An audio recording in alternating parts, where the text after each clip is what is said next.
नमस्कार, मैं आज 24 लाख स्टूडेंट से बात करना चाहता हूं जिनको नीट पेपर लीक से नुकसान हुआ। सड़क से संसद तक हम आपके साथ खड़े हैं। 24 लाख स्टूडेंट से मैं कहना चाहता हूं, आप अकेले नहीं हो। पिछले 7 साल में 70 बार पेपर लीक हुआ है और 2 करोड़ युवाओं को पेपर लीक से नुकसान हुआ है। एक साथ हम ये लड़ाई लड़ेंगे और ये लड़ाई जीतेंगे। मेन इशू जो है वो हमारा पेपर लीक है। Sir, it's not only about 24 lakh NEET students, it's about whole family. There was a digital leak also this time. हमारे सोशल मीडिया अकाउंट्स बैन किए जा रहे हैं, हमारी वीडियोस डिलीट की जा रही हैं। मेरा माम पूरे सर हम लोग नहीं हो पाता। और आपके हाथ में, अगर आप क्लैरिटी से खड़े हो गए और पीछे नहीं हटे, उन दोनों को आपकी बात माननी पड़ेगी।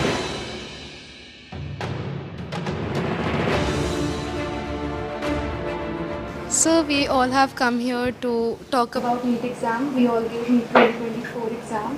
And most of us are 620 plus above who are sitting in this room. Last year 610 was the cutoff. बाकी cutoff 657 पहुंच गई है। 630 जो बेंचमार्क होता है एक रिस्पेक्टेबल स्कोर का, उसमें देखो कंपटीशन तो बढ़ता है। तो जो इन्फ्लेशन रेट है वो 40% से सीधा 400%। सर सिर्फ ये बोलना कि कंपटीशन बढ़ गया और पॉपुलेशन बढ़ गई, I don't think this justifies the statement. तो जितने भी सो कॉल्ड टॉपर्स थे 720, 715 एंड 718, 709, उनके जो एक्चुअल मार्क्स थे probably they are below even 640. How does that happen?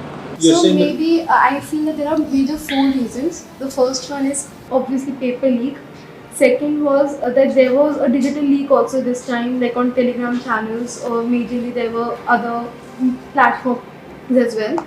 Third reason was that there were scams going on which were saying that you just have to leave the blank OMR and the people of the NTA, or maybe I don't know from which association, they will fill those OMR. Cheating is cheating with. Yes, It's cheating, and the grace mark is the 4th point, which is not going to impact that much. Sir main issue जो है वो हमारा paper leak है, क्योंकि sir सबसे पहले अनुराग जो students था उसने ऑलरेडी स्टेटमेंट्स में कहा है कि एग्ज़ाम लीक हुआ है।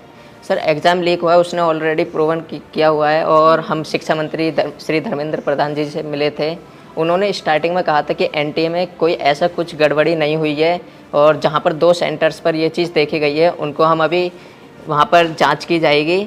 और हमने मांगे रखी थी कि रीनीट होना चाहिए और सीबीआई जांच होनी चाहिए, बट उन्होंने सीधा जो आंसर दिया था वो दिया था कि सब चीज़ हम सुप्रीम कोर्ट की मानेंगे, जो सुप्रीम कोर्ट फैसला करेगा वही माने। बट सर सुप्रीम कोर्ट ने डायरेक्ट जितने भी केसेस हम PIL डाल रहे हैं लोग इस चीज़ के ऊपर, डायरेक्ट जितने भी फैसले हैं वो सारे 8 जुलाई को दिए जाएंगे।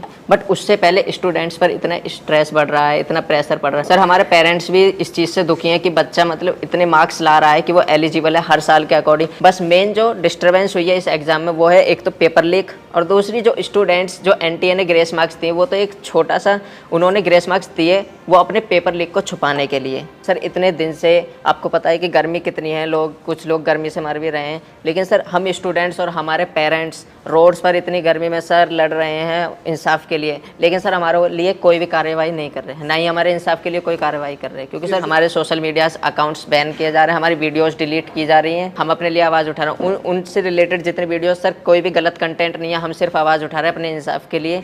उसमें सर हमारे जो सोशल मीडिया अकाउंट है या यूट्यूब अकाउंट है उनको डिलीट किया जा रहा है, बंद किया जा रहा है। 1 day of the whole year, तो वो हमारा दिन डिसाइड करेगा कि हम डॉक्टर बन रहे हैं कि नहीं। मेरा पापा नहीं है सर, डैड नहीं है, मर गया। तो मेरा मम्मी अकेली है सर। सर मैं 2 साल ड्रॉप लिया सर। 2 साल में मेरे को स्टडी नहीं हो पा रहा सर। अच्छा से घर में प्रॉब्लम, मनी का प्रॉब्लम, लॉन्ग टर्म में पैसा बजट नहीं हो पा रहा सर। ऐसा मैं सोच के मेरा माइंड भी अब ये भी लोड हो रहा सर, मेरा ब्रेन भी। मेरा मॉम पूरे सर हम लोग नहीं हो पाता, और एक बार नहीं हो पाता सर लॉन्ग टर्म लेना को, ऐसा सोच रहे। अभी रीनीट कराओ तो इजी होता सर। मतलब सर कंक्लूजन है कि रीनीट ही अब हो सकता है, रिवैल्यूएशन तो कोई नहीं होगा। नहीं तो अगर हम आपके लिए 2-3 चीज़ें कर सकें, सरकार के पर प्रेशर डाल पाए, तो हमें किस चीज़ों पे बोलना चाहिए? सर सबसे पहले तो रीनीट जैसा conclusion yes sir. Sir second NTA agency जो है वो एग्जाम्स ना ही कंडक्ट कराए, अगर वो नहीं करवा पा रहे हैं, एक्नॉलेज करें कि हम नहीं मैनेज कर पा रहे हैं। NTA as a concept is a failure. Yes sir NTA पे हमारा किसी का ट्रस्ट नहीं है, NTA पे इस टाइम। फर्स्ट पॉइंट री exam, second point NTA is ना कराएं, थर्ड पॉइंट एजुकेशन सिस्टम पे फोकस करें और काउंसलिंग सर से 4 पॉइंट ये कि जो बेसिकली जो ब्लाइंड स्पॉट्स हैं जैसे कि टेलीग्राम पर पेपर लीक होना, ऑनलाइन पेपर लीक होना, इसके ऊपर भी एक इंक्वायरी होनी चाहिए। Sir, it's not only about 24 lakh NEET students, it's about whole family. फिर सर जो बोर्ड्स का प्रेशर, फिर नीट में परफॉर्म करने का प्रेशर, तो सर बहुत सारे लोग तो मेडिकल ही नहीं लेंगे इस चक्कर में कि सर ऐसे क्वालिटी डॉक्टर्स बनेंगे जिनकी क्वालिटी कुछ नहीं है, जो ऐसे ग्रेसिंग मार्किंग करके अंदर गए हैं, जब वो डॉक्टर्स बनेंगे तो can you imagine the condition of the people of India. आपको क्या लगेगा, आप अगर वो ऑपरेशन करवाने जाएगा क्या वो वापस लौट के आ पाएगा? हमारे पास इतने सारे केसेस होते हैं, मतलब हमारे मतलब नोन में कि भाई किसी को और का पेशेंट इसका स्टंट डालना है, उसका इंटेस्टाइन निकलवा दिया, उसका किडनी निकलवा दिया। सर ऐसे केसेस, ऐसी मिसहैपनिंग्स इतनी बढ़ जाएंगी, we can not imagine. Sir जो ये रीनीट का कॉन्सेप्ट है और जो ये रीनीट का कंक्लूजन है, ये बेसिकली दो ही बॉडीज हैं इंडिया में जो इसकी पावर रखती हैं। First of all supreme court, जिस पर हम अभी काफ़ी ज़्यादा डिपेंडेंसी शो कर रहे हैं, and second ministry of education. Ministry of education ने यूजीसी नेट का एग्ज़ाम भी कैंसिल किया और उसके अंदर लाइक 1 डे के अंदर उन्होंने एग्ज़ाम कैंसिल कर दिया। एक्चुअली ये दोनों ने इसलिए किया है क्योंकि पॉलिटिकल प्रेशर आया, यस क्योंकि आप लोग मतलब चुप नहीं बैठे हो। यस सर, वो दोनों इंस्टीट्यूशंस निर्णय जब लेंगे जब आप प्रेशर डालो। यस सर, अगर आपने ठीक से प्रेशर डाला और आप पीछे नहीं हटिए और अगर आप काफ़ी स्टूडेंट्स आ जाएंगे तो वो दोनों इंस्टीट्यूशंस इसको कैंसिल कर दें। पावर ना कोर्ट के हाथ में है ना मिनिस्ट्री के हाथ में है, पावर आपके हाथ में है। अगर आपने क्लैरिटी से खड़े हो गए और पीछे नहीं हटे, उन दोनों को आपकी बात माननी पड़ेगी। ठीक है, थैंक यू। Thank you.